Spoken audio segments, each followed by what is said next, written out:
అందరికీ నమస్కారం.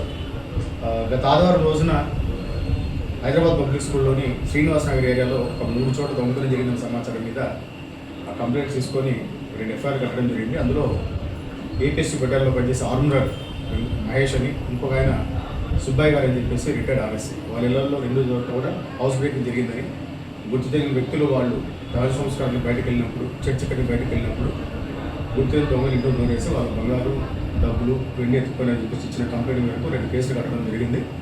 అందులో సుమారుగా 28 తులాల వరకు 2 కేసులను గోల్డ్ పోయినట్టుగాను, తర్వాత ఒక 30 తులాల వరకు వెండి పోయినట్టుగాను, ఒక 2,30,000 క్యాష్ పోయినట్టుగాను మనకు కంప్లైంట్ రావడం జరిగింది.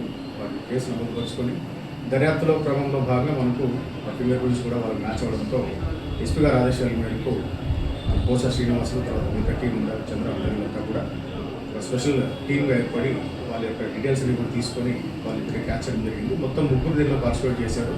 అందులో సర్ఫరాజ్ నగరు, తర్వాత కుర్రం అలీ నగరు, ఇంకొక షానవాజు, వీళ్ళంతా కూడా హైదరాబాద్ నగరానికి చెందిన వాళ్ళు.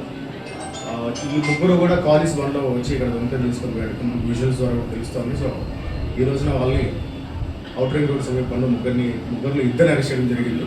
ఏవని అయినటువంటి సర్ఫరాజ్ అండ్ కుర్రం అలీ ఇద్దరిని అరెస్ట్ చేయడం జరిగింది.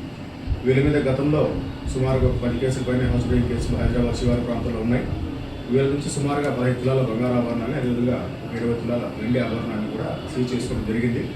ఆ పరారీలో ఉన్నటువంటి షానవాజ్ పైన కూడా ఫోకస్ చేయడం జరుగుతుంది. ఇంకా ఏదైనా అతని దగ్గర బంగారు ఆభరణాలు ఇంకా మిగిలి ఉన్నాయనే కోణంలో కూడా ఒకసారి చూడాల్సిన అవసరం ఎంతైనా. సార్ మీరు ఎలా రెక్కి చేశారు సార్, ఏమైనా చెప్పారా సార్?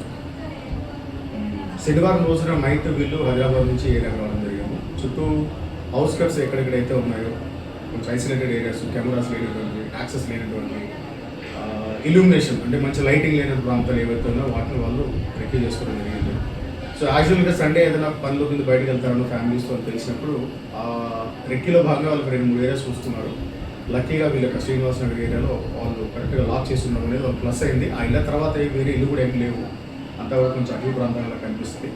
సో దానివల్ల వాళ్ళకి ఆ వర్క్ కూడా చాలా ఈజీ అయింది. ఆ కారులో వచ్చే ఇంటి వెనకాల ఆ కారు పెట్టుకొని ఇంట్లో దిగి దాన్ని హౌస్ బ్రేక్ చేసుకుని వెళ్ళడం జరిగింది. సో ముఖ్యంగా పబ్లిక్ అంతా ఒక విన్నపం, బంగారు రేట్లు పెరిగిపోతున్నాయి, దొంగతనాలు కూడా చాలా సర్వసాధారణంగా మారిపోతున్నాయి. దాచుకోవడంలో మనం కొంత ఫెయిల్ అయితే ఎక్కడ అవుతున్నాం కాబట్టి దొంగలకి అది పెట్టుబడిగా మారుతూ ఉంది. దయచేసి పోలీసు వారికి విజ్ఞప్తి, మేమంతా మీకోసం కష్టపడడానికి 24 hours సిద్ధంగా ఉంటాం. కాబట్టి మీరు కూడా ఖచ్చితంగా మా పోలీసు డిపార్ట్మెంట్కి సహాయ సహకారం అందించాలి. మా పోలీసు వారి సూచన ఖచ్చితంగా పాటిస్తే పోయిన తర్వాత బాధపడే కన్నా జాగ్రత్తగా పెట్టుకొని దాచుకోగలిగితే, మనం పనులు చేసుకోగలిగితే మనకు భవిష్యత్తు కూడా భరోసా. Thank you. కొంచెం